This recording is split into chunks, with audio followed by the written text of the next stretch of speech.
성경을 읽다 보면 기도에 관한 내용이 무수히 등장을 하는데요. 주님은 우리에게 성경에서 일관적으로 계속해서 기도하라고 명령하셨고 또 필요에 따라서 또 때마다 거기에 응답해 오셨습니다. 기도를 통해서 많은 기적과 또 역사들이 일어났는데요. 야고보 사도 역시 이렇게 기록했습니다. 의인의 간구는 역사하는 힘이 많으니라. 이때 역사, 누구의 역사입니까? 하나님의 역사예요. 의인의 간구를 통해서 하나님이 역사하셨습니다. 우리의 의인의 간구를 통해서. 자, 그런데 우리가 아는 하나님은 또 어떤 하나님입니까? 하나님은 절대 주권자시죠. 절대 주권. 모든 권한이 하나님에게 있습니다. 그리고 하나님의 경륜과 섭리는 인간의 힘으로 바꿀 수 없는 분이십니다. 하나님이 섭리해 가실 때 거기에 인간이 어떻게 할 수 없는 거예요. 또 하나님의 경영과 계획을 어떻게 인간의 힘으로 뒤집을 수 있겠습니까? 하나님께서 하시겠다고 하면 그대로 하는 겁니다. 공중에 나는 새 한 마리도 하나님의 허락 없이는 땅에 떨어질 수가 없고 사람의 머리카락까지 다 세시는 하나님이신데 어떻게 인간이 신에게 영향을 미친단 말인가? 어떻게 인간의 기도로 하나님의 역사를 일으켜낼 수 있단 말인가? 이와 비슷한 고민이요. 고대 중국 역사에서도 있었습니다. 기원전 1600년경에 중국에는 은나라라는 은나라가 있었는데 이 은나라는 백성들을 다스리기 위해 통치 수단으로 하나님을 만들어내요. 신의 뜻이다 이거죠. 그래서 그 신을 상제라고 불렀습니다. 당시의 은나라 사람들은 모든 것이 신의 결정이라고 믿었습니다. 그래서 이걸 천명의 시대라고 했습니다. 하늘의 명을 따라서 사는 시대. 그러니까 이제 비가 와도 신의 뜻이고 비가 안 와도 신의 뜻이고 풍년이 들어도 흉년이 되어도 이게 다 신의 뜻이었어요. 어찌되었건 간에 이 나라는 신의 뜻으로 다 이루어지는 것인데 한 가지 분명한 사실은 이 은나라는 신이 다스리는 나라이기 때문에 절대로 망하지 않는다라고 믿었습니다. 그렇게 신정국가로 은나라는 영원할 줄 알았습니다. 우리가 알고 있는 나라와 성경의 나라와 비슷하지 않습니까? 이스라엘. 영원히 하나님께서 다스리기 때문에 영원할 줄 알았어요. 그런데 이게 웬일입니까? 어느 날 이 은나라가 망해버렸어요. 그리고 그 뒤에 주나라가 세워집니다. 그런데 이제 문제가 생겼습니다. 지금까지 은나라 백성들을 다스릴 수 있었던 은나라 백성들을 다스리려면 무슨 명분이 필요합니까? 신이 다스린다는 명분이 필요했죠. 그런데 망한 거예요. 나라가 망해버렸으니까 백성들에게 뭐라고 설명을 해야 될까? 이 나라는 신이 다스리는 나라인데 망해버렸네. 이렇게 되면 무슨 문제가 생기느냐 하면 이제부터 언제든지 힘 있는 사람들이 반역을 일으켜서 권력을 잡아도 되는 형국이 되어버렸습니다. 그래서 주나라의 권력자는 은나라가 왜 망했는지를 설명해야 했습니다. 그 고민 끝에 생겨난 개념이 덕이라는 개념이에요. 덕. 그러니까 이렇게 이야기를 하는 겁니다. 그건 은나라가 덕이 없었기 때문이야. 덕이 없어서. 의롭지 못하고 선하지 못해서 신은 은나라를 버린 거다. 그래서 주나라가 세워진 거다. 그래서 신을 대할 때는 이제 주나라가 하는 말이에요. 신을 대할 때는 덕이 있어야 되고 신을 대할 때 목욕제기 해야 되고 옷도 깨끗하게 입어야 되고 음식도 가려 먹어야 되고 행실도 올바르게 해야 되고 착하게 살아야 되고 막 이런 설명들을 덧붙이는 겁니다. 그것 때문이야 우리가 이렇게 살아야 돼. 그러면서 그렇게 가르치는 거예요. 인간의 덕. 인간이 어떻게 행동하느냐에 따라서 신의 뜻이 달라지는 시대가 되었습니다.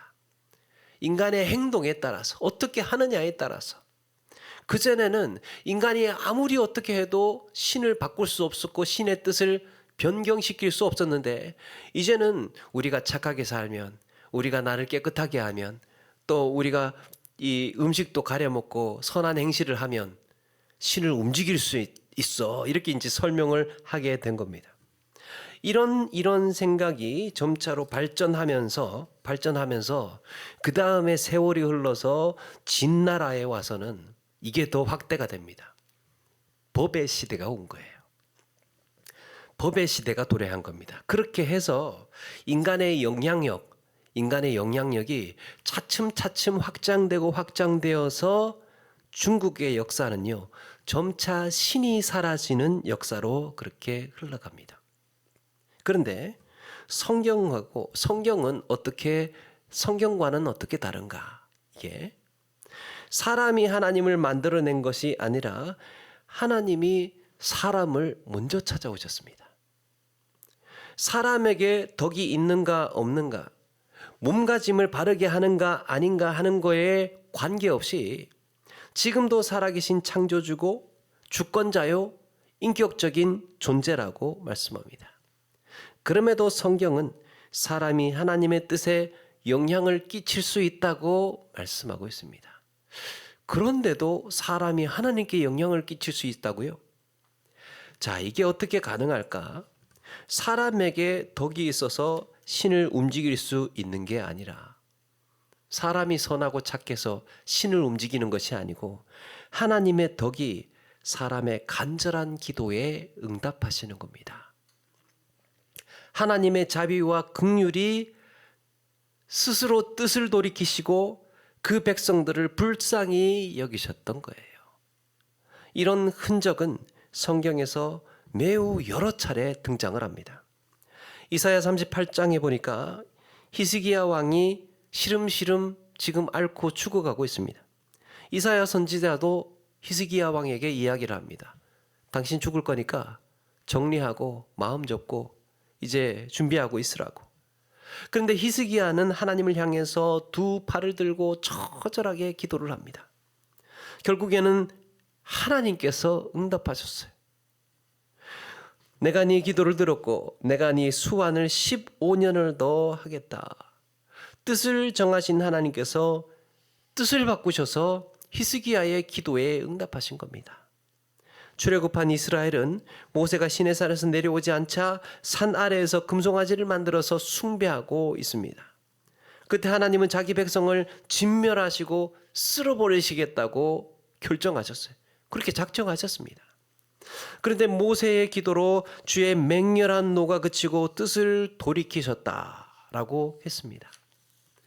시편 106편 44절 이하에도 그러나 여호와께서 그들의 부르짖음을 들으실 때에 그들의 고통을 돌보시며 그들을 위하여 그 언약을 기억하시며 그 크신 인자하심을 따라 뜻을 돌이키사 그 크신 하나님의 인자하심을 따라서 뜻을 돌이키신다는 거예요. 그들을 사로잡은 모든 자에게서 긍휼히 여김을 받게 하셨도다. 불쌍히 여김을 받게 하셨답니다.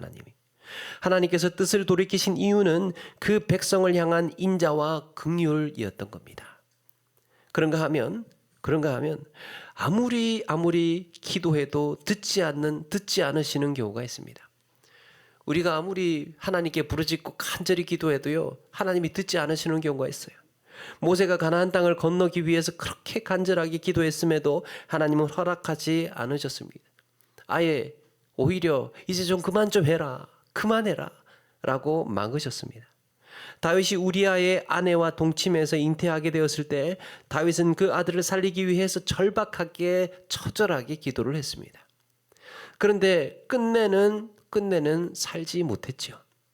바울도 우리가 아는 바와 같이 육신의 질병을 치유하기 위해서 그렇게 간절히 기도했는데 끝내는 하나님이 허락하시지 않았습니다. 그렇다면 왜 우리의 기도는 하나님께서 들으실 때가 있고 듣지 않으실 때가 있는 건가? 그럼에도 우리는 소망을 품고 끝까지 기도할 수 있을까? 우리의 기도에 소망을 품고 끝까지 하나님께 그렇게 들어주시지 않는다 할지라도 소망을 품고 끝까지 기도하는 이유가 무엇일까? 우리는 여전히 소망을 품고 또 이걸 이해할 때, 이 내용을 이해할 때 이제 우리는 소망을 품고 기도할 수 있게 됩니다. 첫 번째는요, 뭘 염두에 두느냐? 응답받지 못하는 데는 이유가 있지요. 그게 바로 그릇된 간구래요. 잘못 구하는 것. 웨스트민스터 요리문답 98번에 보니까 기도란 무엇인가? 라는 질문에 이렇게 대답을 합니다. 거룩하신 뜻에 합당한 것들을 구하는 소망을 그리스도의 이름으로 하나님께 올려드리는 것. 기도란 거룩하신 뜻에 합당한 것들을 구하는 거예요. 하나님의 거룩하신 뜻에 합당한 것을 구하는 거랍니다. 우리의 기도의 그 동기가 거룩한 뜻에 합당한 것인지 깊이 생각해야 한다는 겁니다. 하나님의 뜻에 합당한 것인가? 가장 우선적으로 죄 문제가 걸릴 수도 있겠지요. 내가 하나님 앞에 합당하지가 않다면, 뭔가 걸려 있다면 돌아보아야 된다는 겁니다. 또 어쩌면 내 이기적인 동기가 묻어 있을 수도 있습니다. 거기에 사람 마음이요, 참 그런 것 같아요. 이 맑은 물컵에 이 맑은 물컵에 블록처럼 이렇게 탁탁 나눌 수 있는 게 아니고, 물컵에 물감 하나 똑 떨어진 것처럼 99%의 맑은 물이라 할지라도 거기에 물감 하나 떨어지면 색깔이 바뀌는 것처럼, 그렇게 우리의 마음도 섞여 있어요. 이건 나눌 수 없이 섞여 있습니다. 그러니까 좋은 마음도 있는 반면에 같이 섞여 있는 것은 내 이기적인 욕심이 묻어 있고, 거기에 물감 한 방울이 떠들여져 있는 것은 거기에 뭔가 내 욕심이 묻어 있고 내 자랑이 묻어 있을 수 있다는 거예요. 사람 마음은 이렇게 탁 잘라서 구분할 수가 없겠더라고요. 특별히 야고보서 4장 2절에 이 아이 이렇게 말씀하죠. 너희는 욕심을 내어도 얻지 못하며 살인하며 시기하여도 능히 취하지 못함으로 다투고 싸우는도다. 너희가 얻지 못하면 구하지 아니하기 때문이요 구하여도 받지 못하면 정욕에 쓰려고 잘못 구하기 때문이다. 내가 언제 정욕에 쓰려고 지금 구하고 있는 겁니까? 라고 하지만 거기에 물감 한두 방울이 정욕에 쓰려고가 섞여 있다면, 그래서 기도하는 가운데에 우리의 내면을 말씀에 비추어 보아야 합니다. 그 간구의 동기가 무엇인지, 나는 무엇을 사랑하고 있는지, 그리고 혹시 내 연약한 부분이 여기에 얽혀 있는 것은 아닌지. 그런데 이런 사실을 우리 스스로도 사실은 잘 명확히 구분하지 못할 때가 있죠. 잘 구분하기가 어렵습니다. 이게 정말 내 마음이 그런 건지 구분해내기가 어려워요. 그래서 여러분, 우리가 의지하는 것은 성령의 사역이에요. 성령 하나님은 말씀을 통해서도 역사하시지만 우리의 기도를 통해서도 역사하십니다. 기도를 해야 하는, 소망을 품고 기도를 해야 하는 것은 기도하시는 중에 성령께서 역사하시기 때문이에요. 마땅히 구할 바를 알지 못해도 기도하는 중에 내 마음의 진심을 집어내시는 거예요. 그거였어요. 그게 내 진짜 본심이었어요. 성령께서는 우리의 마음의 본심을 정확히 포착하시고 정확히 집어내셔서 그걸 더 활성화시키고 더 강화시키시고, 네 마음이 원래 이거였지, 너의 진심이 원래 이거였지. 그래서 성령께서 우리의 기도를 도우시는 거예요. 내가 정말 본래 추구해야 하는, 또 내가 정말 목표해야 했던 그 기도의 방향을 성령께서 우리의 기도를 도우셔서 이끌어 가신다는 거죠. 아멘입니까? 자, 이렇게 실타래처럼 복잡하게 얽혀있는 우리의 마음을 그렇게 하나하나 걸러내시고 대신에 온전한 간구가 되도록 인도해 가시는 겁니다. 우리는 성령께서 이 일을 행하실 것을 믿고 그래서 소망하며 기도하며 나아가는 겁니다.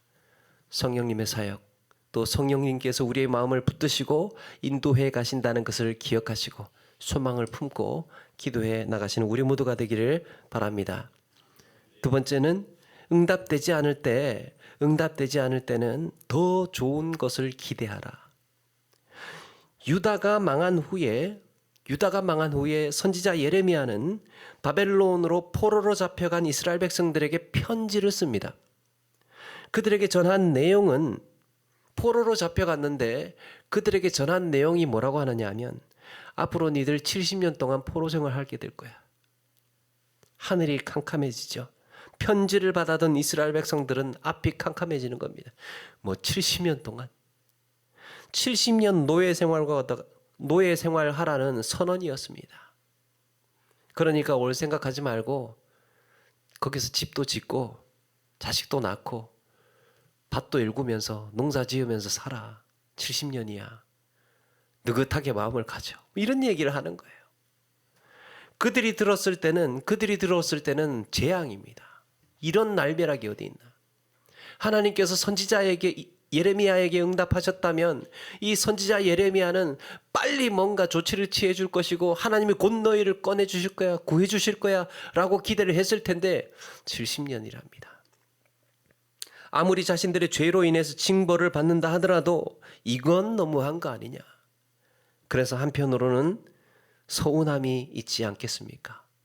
아무리 내가 잘못했다 하더라도 그래도 우리가 하나님의 백성이라고 믿고 살았는데 하나님께서 나에게 이렇게까지 하실 수가 있는가? 그런데 여러분, 예레미야는 그 다음 절에 이런 말씀을 전합니다. 그 바로 다음 절에 여호와의 말씀이니라. 너희를 향한 나의 생각을 내가 아나니 평안이요 재앙이 아니니라. 너희에게 미래와 희망을 주는 것이니라. 당장에는 징계요 재앙으로 보이겠지만 이 과정을 거쳐야 너희에게 미래가 있고 소망이 있다. 이 과정을 거쳐야. 내가 너희에게 평안을 주기를 원하지 재앙 주기를 원하겠느냐. 아무리 내가 너희가 무슨 이유로 너희가 싫어서 그러겠느냐라고 말씀하고 있는 겁니다. 오히려 이스라엘 백성들을 위로하고 설득하고 있는 거예요. 아니야, 내 본심은 그런 게 아니야. 내 본심은 그런 게 아니고 너희들에게 미래를 주고 소망을 주려는 거야. 여러분, 그래서 하나님에 대한 확실한 한 가지 우리는 신뢰할 게 있습니다. 마치 아비가 그 자식에게 좋은 것을 주기를 바라듯이 하나님은 내가 잘 되기를 바라셔요. 내게 은혜 베푸시기를 원하십니다. 민수기 6장에도 그런 아론의 축복 기도가 선포되고 있지 않습니까? 나를 평안으로 인도하시고 내가 기쁨을 누리시기를 원하시는 거예요. 그게 하나님의 본심이에요. 우리가 하나님을 믿는다면 그 신뢰 하나만큼은 흔들리지 말아야 된다는 겁니다. 나에게 지금 내가 처해진 현실은 사실은 그렇지 못하고 뭔가 조금 마음에 서운함도 있고요. 또 하나님을 기대했는데 내 기대만큼 뭔가 이루어지지 못하고 있을 때 한 가지는 확실히 하자는 거죠. 하나님은 우리를 향해서 그런 미래와 소망을 계획하고 계시다는 것. 그리고 우리에게 어떻게 하든지 좋은 것을 주시기를 원하신다는 것. 이게 하나님을 향한 신뢰예요.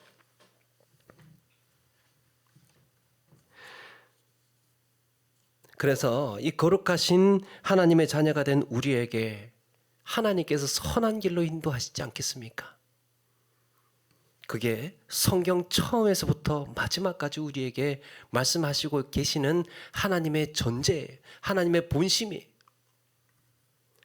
아비가 부모님이 자식을 때로는 야단칠 때도 있고 때로는 징계할 때도 있고 때로는 내버려 둘 때도 있지만 부모의 본심은 무엇입니까? 이 자식을 내 자식으로 해서 그렇게 마음 아파하고 때로는 그들과 함께하고 그렇게 하는 것이지요. 70년이 지난 이스라엘 백성들 어떻게 되었습니까? 예루살렘에 성전이 다시 지어지고 그리스도를 향한 갈망은 더 간절해졌습니다. 70년 지나고 다시 돌아와서 성전이 지어지니까요. 눈물이 쏟아집니다. 그 옛날 70년 전의 생각들이 납니다.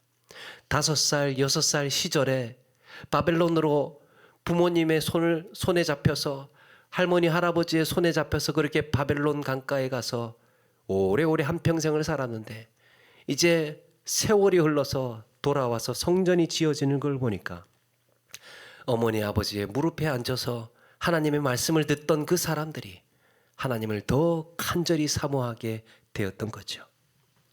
그로 인해서 신실한 하나님의 일꾼들이 생겨나게 되고 믿음이 지켜졌고 그리스도를 예비하고 있었습니다.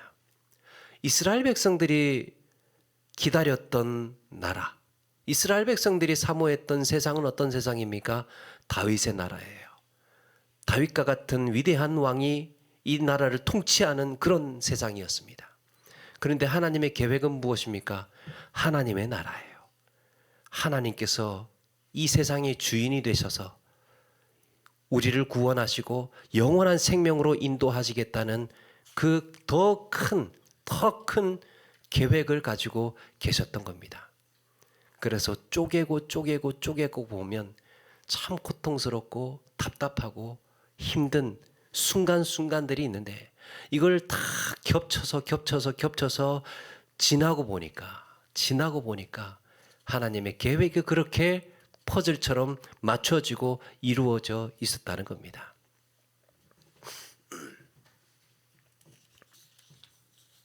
제가 종종 하는 이야기가 있죠. 찰리 채플린이 그랬다잖아요. 인생은 가까이에서 보면 비극이고 멀리서 보면 희극이다. 가까이에서 보면 비극이지만 멀리서 보면 희극이래요.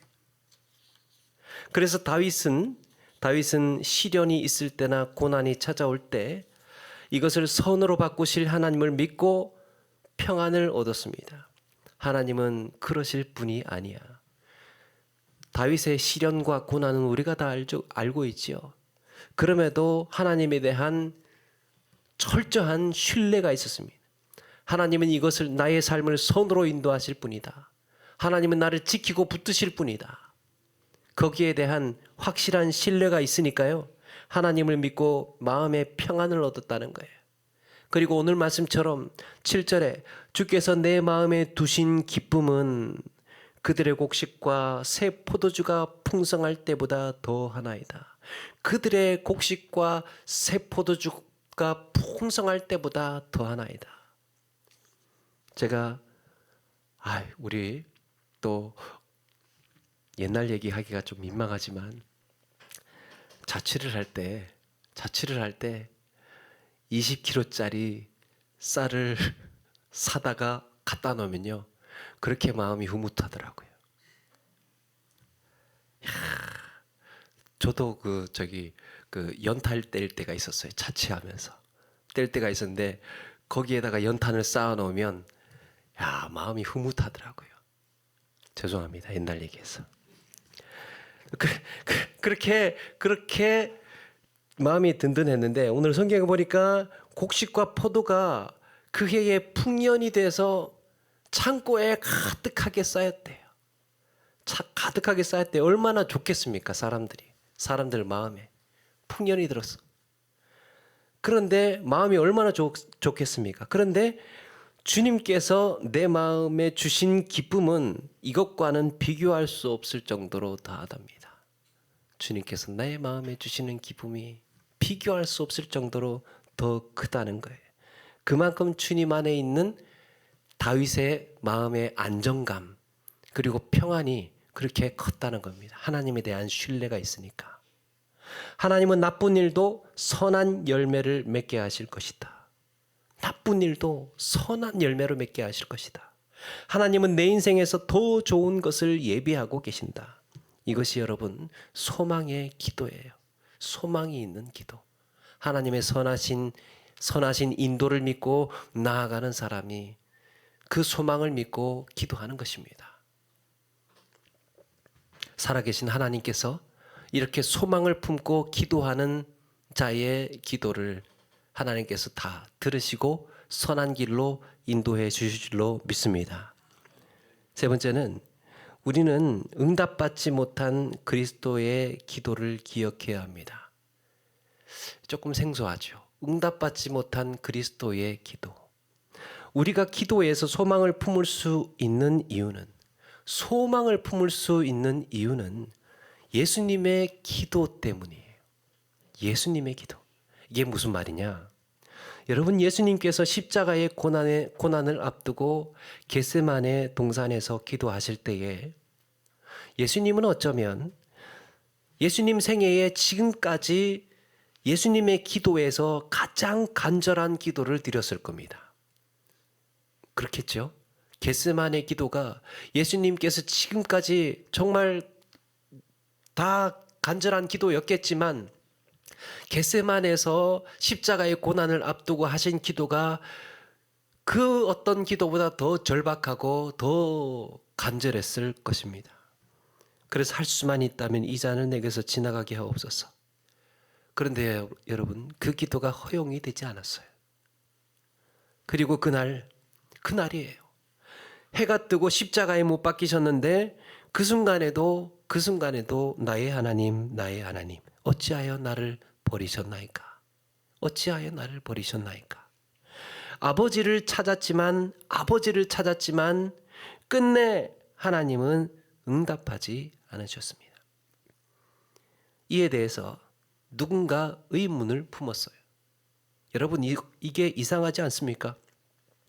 예수님은 그동안 습관을 쫓아서 기도하시던 분이에요. 사람으로 치면 죄가 없으신 완벽한 사람입니다. 마음과 목숨과 뜻과 온 힘을 다해서 하나님을 사랑하고 한 영혼을 사랑하셨던 분이에요. 율법을 완벽하게 지켜내신 분입니다. 그러니까 세상의 어떤 사람들보다도 예수님의 기도만큼은 들려지고 응답되어져야 하는 것입니다. 더욱이 지금까지 단 한 번도 예수님의 생애 동안에 단 한 번도 예수님의 기도가 응답되지 않으신 적이 없어요.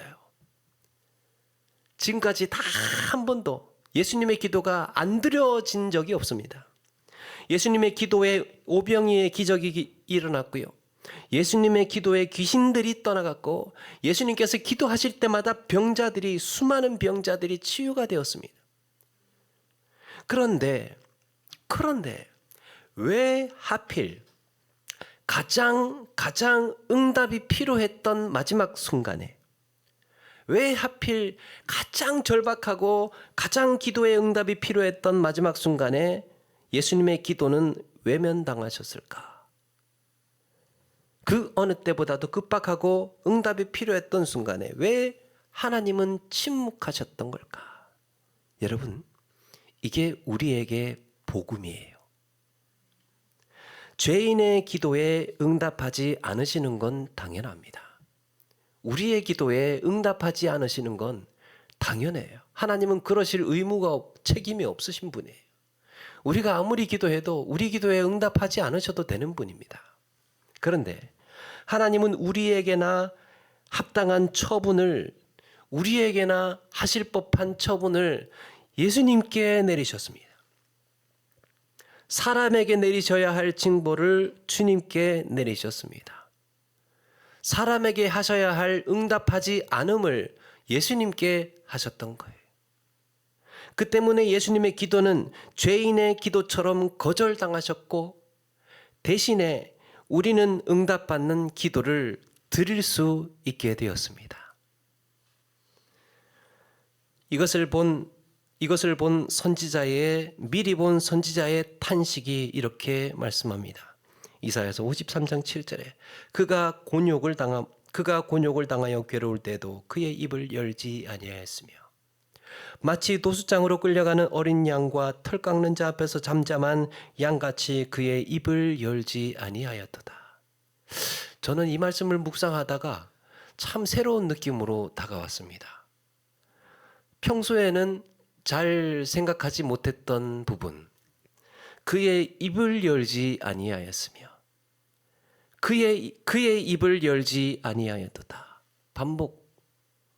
그러니까 예수님께서 죄를 뒤집어 쓰시고 죽어가시는 그 순간에도 입을 열지 않으셨다는 거예요. 한마디만 하시면 됩니다. 내 죄가 아니라 사람들 죄라고. 스톱. 내 죄가 아니라 사람들 죄야. 그만해. 내 죄 아니야. 라고 한마디만 입을 여시면 모든 문제가 다 끝이 나고 다 해결이, 예수님의 신변의 해결이 되는 거였는데 그의 입을 열지 아니하였도다. 그 고난의 순간에도 끝까지 입을 열지 않으셨습니다. 그러나 이로 인해서 그리스도의 이름으로 기도하는 자들이 응답받을 수 있게 된 줄로 믿습니다. 우리의 소망, 예수 그리스도의 이름으로 이제부터 응답받을 수 있는 기도의 삶이 열리게 된 거예요. 예수 그리스도께서 열어놓으신 기도 응답의 은혜, 예수님이 열어놓으신 기도 응답의 은혜, 예수님이 그 순간 거절당하시고 외면당하시고 하늘의 침묵을 견디시고 그로 인하여서 우리의 기도, 우리의 부르짖음이 응답받을 수 있고 우리의 부르짖음이 그렇게 하늘에 올려지고 들려지게 될 수 있게 되었다는 거예요. 그러므로 우리는 소망을 품고 기도할 수 있게 된 줄로 믿습니다. 종교개혁자 존 칼빈은 말합니다. 하나님은 요청하신 그대로 응답하시지 않을지라도 어김없이 기도에 반응하신다. 소원대로 행하시지 않을 때도 여전히 기도를 주의 깊게 그리고 따뜻하게 들으심으로 그분의 말씀에 기대어 품은 소망은 우리를 실망시키는 법이 없다. 소망을 품고 기도할 때에 우리를 실망시키시는 법이 없다는 거예요. 여러분, 소망을 품은 기도는 실패가 없는 줄로 믿습니다. 포기하지 않고 낙심하지 않고 끝까지 소망을 붙들고 기도해 나가는 우리 모두가 되기를 바랍니다. 나의 복잡한 마음에도 성령께서 정확히 내 진심을 포착하시고 씹어내시고 너의 마음 이거였지, 너 이거 답답한 거였지, 이거 기도하고 싶은 거였지, 그걸 밝혀주시는 거죠. 하나님은 나를 향해서 더 큰 계획과 뜻을 갖고 계시는 분이고, 그래서 우리는 하나님께 더 좋은 것을 기대할 수 있습니다. 무엇보다 우리 주님께서 응답되지 않았던 마지막 기도로 인해서 우리 기도가 응답되는 놀라운 소망의 길이 열리게 되었습니다. 우리가 선을 행하되 낙심하지 말지니 포기하지 아니하면 때가 이름에 거두리라. 낙심하지 말지니 포기하지 않으면 이루어진대요. 포기하지 않으면 이루어진대요. 우리가 포기하지 않는 것은 하나님의 때를 소망하고 기다리는 것입니다. 그러므로 낙심하지 않고 포기하지 않고 주의 때를 기다리면서 늘 소망을 품고 기도해 나가시는 우리 모두가 되기를 주의 이름으로 축원합니다.